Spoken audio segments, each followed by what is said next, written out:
Hi, ಎಂತ ಗೊತ್ತಾ, ಈ ಗಡ್ಡ, ದಾಡಿ, ಬಿಯರ್ಡ್ ಅಂತಾರಲ್ಲ, ಅದ್ರ ಬಗ್ಗೆ ನಾನು ಇವತ್ತೊಂದೆರಡು ಮಾತು ಹೇಳಬೇಕು ಅಂತ ಅಂದ್ಕೊಂಡೀನಿ. ಎಂತ ಗೊತ್ತಾ, ಈ ಹೆಂಡತಿಗೆ ಗಂಡನ ಕಾಟ ಇಲ್ಲದೆ ಇರ್ಬೋದು, ಆದರೆ ಗಂಡನಿಗೆ ಗಡ್ಡದ ಕಾಟ ಮಾತ್ರ ತಪ್ಪಿದ್ದಲ್ಲ.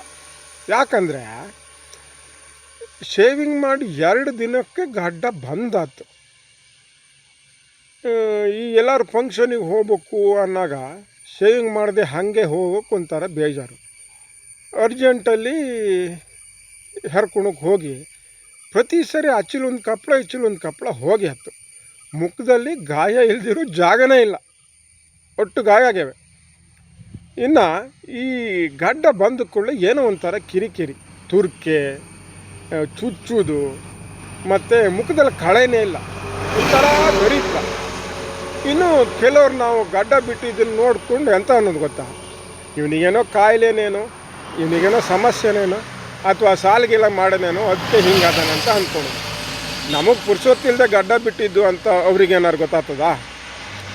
ಈ ಕೆಲಸ, ಉದ್ಯೋಗ, ವ್ಯವಹಾರ, ಜೀವನ ಜಂಜಾಟದಲ್ಲಿ ತುರ್ಸ್ಕೊಳಕ್ಕೆ ಪುರುಷೊತ್ತಿರೋದಿಲ್ಲ. ಕೆಲವು ಟೈಮು ಗಡ್ಡ ಮಾಡೋದು ಎಲ್ಲಿಂದ? ಹಾಗಾಗಿ ಗಡ್ಡ ಮಾಡೋಕ್ಕೆ ಪುರುಷೊತ್ತಿರೋದಿಲ್ಲ, ಮರ್ತು ಹೋಗ್ತದೆ, ಹಾಗೆ ಬಿಟ್ಟಿರೋದು.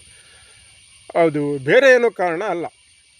ಆದರೆ ನಮ್ಮೂರಲ್ಲಿ ಕೆಲವು ಹುಡುಗರು ಅದಾರೆ, ಅವಕ್ಕೆ ಗಡ್ಡನೇ ಬರೋದಿಲ್ಲ ಅಂತೀನಿ, ಚೂರು ಮೀಸೆ ಬಂದಿರ್ತದೆ, ಒಂಥರ ಅವ್ಕೆ ಚಂದನೇ ಕಾಣೋದು. ಇನ್ನು ಕೆಲವು ಹುಡುಗರು ಅದಾರೆ, ಆ ಹುಡುಗರು ಆಚೆ ಕಪ್ಪಲ್ಲಿ 1-2 ಕೂದಲು, ಈಚೆ ಕಪ್ಪಲೆಲ್ಲ 1-2 ಕೂದಲು, ಮತ್ತು ಗಾಲದಲ್ಲಿ ಒಂಚೂರು 4 ಕೂದಲು, ಅದು ಅವ್ರಿಗೆ ಒಂಥರ ಚಂದನೆ. ಇನ್ನು ನನ್ನಂಥರು ಗಡ್ಡ ಬಿಟ್ಟರೆ ಒಂಥರ ಮುಳ್ಳಂದಿ ಕಂಡಂಗೆ ಕಾಣೋದು.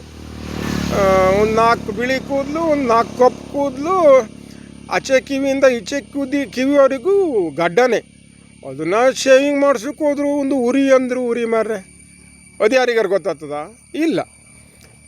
ಈಗ ನಂತರನೇ ನಮ್ಮ ಅಣ್ಣ ಅವರು ಡಾಕ್ಟರ್ ರಾಜ್ಕುಮಾರು, ಸಚಿನ್ ತೆಂಡೂಲ್ಕರು, ಇನ್ನು ನಮ್ಮ ರಮೇಶ್ ಅರವಿಂದ್ ಅವರಿಗೆಲ್ಲ ಗಡ್ಡ ಹಿಡಿದಿತ್ತಿದ್ರೆ ಚಂದ ನಾವು. ಅದೇ ಇನ್ನೂ ಕೆಲವರು ಅದಾರೆ, ನಮ್ಮ ವಿರಾಟ್ ಕೊಹ್ಲಿ, ರಿಷಬ್ ಶೆಟ್ರು, ಯಶ್, ನಮ್ಮ ಶ್ರೀನಿಧಿ, ರಾಘು, ನಿತ್ಯ, ರವಿ ಅಣ್ಣ, ವಿನಯ್ ಅಣ್ಣ, ಅವರಿಗೆಲ್ಲ ಗಡ್ಡ ಬಿಟ್ರೆ ಚಂದ. ಅವರೇನಾರು ಗಡ್ಡ ತೆಗೆದ್ರೆ ಈ ಚಿಪ್ಪಿಲ್ಲದೆ ಇರೋ ಕೊಬ್ಬರಿ ಇರ್ತದಲ್ಲ, ಅದೇ ಥರ ಚೂಪು ಕಾಣ್ತದೆ ಅವ್ರ ಗಲ್ಲ. ಮತ್ತು ಇನ್ನು ಕೆಲವು ದೊಡ್ಡ ಮಹಾನ್ ವ್ಯಕ್ತಿಗಳದಾರಲ್ಲ, ಅವ್ರ ಹೆಸರು ನೆನಪಿಗೆ ಬಂದ ಕೂಡಲೇ ನಮಗೆ ಗಡ್ಡನೇ ನೆನಪಿಗೆ ಬರೋದು. ಈ ನಮ್ಮ ಮಾಜಿ ಪ್ರಧಾನಮಂತ್ರಿ ಇದ್ರಲ್ಲ, ಐ.ಕೆ. ಗುಜ್ರಾಲು, ಇನ್ನು ಅಬ್ರಹಾಂ ಲಿಂಕನ್ನು, ಮತ್ತು ರವೀಂದ್ರನಾಥ್ ಟಾಗೋರು, ಗಡ್ಡಕ್ಕೆ ಅವರು ಫೇಮಸ್ಸು. ಅವ್ರ ಸಾಧನೆ ಜೊತೆಗೆ ಅವರು ಗಡ್ಡದಿಂದನೇ ಅವರನ್ನು ಗುರುತಿಸೋದು ಕೂಡ ಹೌದು. ನೀವೇನೇ ಹೇಳಿ, ಈಗ ಗಡ್ಡದ ಬಗ್ಗೆನೂ ಒಂದು ಒಳ್ಳೆ ಗಾದೆ ಇದೆ, ಗಡ್ಡಕ್ಕೆ ಬೆಂಕಿ ಬಿದ್ದ ಮೇಲೆ ಬಾವಿ ತೋಡಿದ್ರು ಅಂತ. ಎಂಥ ಅರ್ಥ ಅದೇ ಗೊತ್ತಾ ಈ ಗಾದೆಗೆ? ಅಂದರೆ ಈ ನಾವು ಮಾಡೋ ಕೆಲಸನ ಮಾಡೋ ಟೈಮಲ್ಲಿ ಮಾಡ್ದೈತಿ, ಕಡೇ ಕ್ಷಣದಲ್ಲಿ ತರಾತುರಿಲಿ ಮಾಡ್ತೀವಲ್ಲ, ಅಂಥ ಕೆಲಸದಿಂದ ಉಪಯೋಗನೂ ಆಗೋದಿಲ್ಲ, ಮತ್ತು ಅನಾಹುತ ಆಗೋದು ಜಾಸ್ತಿ.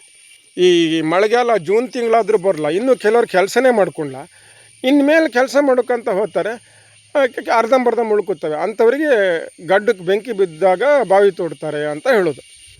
ನೀವೇನು ಹೇಳಿ, ಕಡೆಯದಾಗ ಒಂದು ಮಾತು, ಈ ಗಡ್ಡ ಅನ್ನೋದು ಯಾರ ಅಪ್ಪನ ಸೊತ್ತು ಅಲ್ಲ. ಅವಂದು ಇವಂದು, ಅವನು ಬಿಟ್ಟರು ಚಂದ, ಇವನು ಬಿಟ್ಟರು ಚಂದ, ಅವನ ಪದ್ಧತಿ ಇವನ ಪದ್ಧತಿ ಅಂಥ ಮಣ್ಣಂಗಟ್ಟಿನೂ ಅಲ್ಲ. ಈ ಗಡ್ಡ ಅನ್ನೋದು ಪುರುಸೊತ್ತಿಲ್ಲದವನ ಪ್ರತಿಯೊಬ್ಬನ ಸೊತ್ತು ಕೂಡ. ಇವತ್ತಿಗೆಷ್ಟು ಸಾಕು, ಮತ್ತೆ ಸಿಗ್ತೀನತ್ತ, ಬರಲೋ.